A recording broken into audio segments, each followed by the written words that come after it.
Once upon a time, I found a strange rock. It was almost the size of my father's fist. It whirled around and around in an ever-tightening spiral, and the gooey contents grasped their way around, creeping across the shoreline.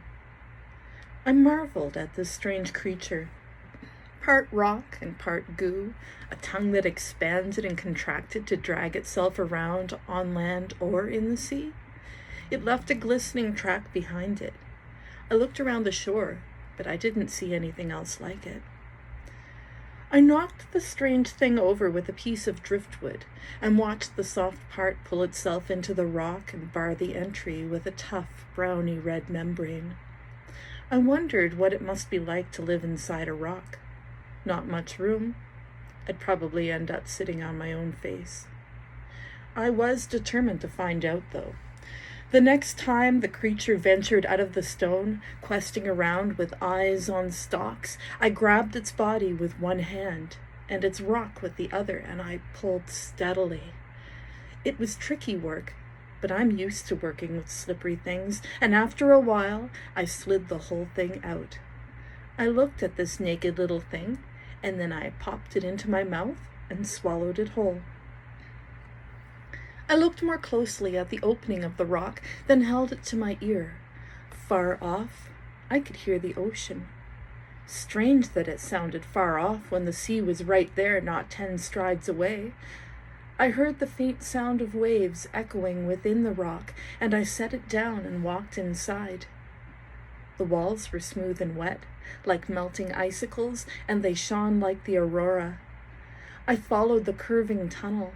It kept getting smaller and smaller until I had to creep along on my belly. Up ahead, I could see a faint light. This was where I must go. I squeezed my way through the light and plop! This world is dark and juicy. I smell fish, and when I taste the juices all around me, I taste fish too. I hear the waves, but I also hear groaning and bubbling and deep gurgling moans. Where was I now? "Hey!" I called out. The fishy mess responded. "Yes?" "Who are you?" "I am the belly of the orca matriarch. Who are you?" "I am Tom." A sudden, slippery thud as a giant fish came rushing in and landed on my head. "Ow!" "Sorry, Tom. A gal's gotta eat, and you're in the way." "How will I get out of here?" "Have you tried leaving the way you came in?" I pondered this. How could I crawl back out of the strange rock? I quested around the belly of the orca to find a surface similar to the curving tunnel of the rock. Finally, I found it. So tiny, wedged up against the bones of the fish busily being digested.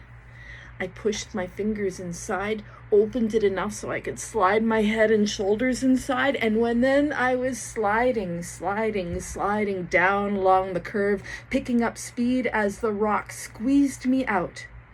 I shot out of the stone, reborn as a man. I coughed up the strange, gooey creature I'd swallowed and gently poked it back into its home. It closed the door behind itself. I put the rock into my pack and walked home. It took me half the time because my legs were twice as long. When I got back home to the skin tent, my father was just a small child wearing his adult clothes. He stared at me with his little mouth opened wide in a circle, and then averted his eyes when he realized he was being rude. "Father?" I said. "Tom," said my little father. "Why are you so small? Why are you so big and covered in fish?" I looked down at myself. My anorak was dripping with fish. My kamik were coated in fish, and my mittens were too. "Look," said my father, pointing behind me. I turned to see a parade of hungry animals. They gobbled up all the bits of fish I left behind me in the glistening trail.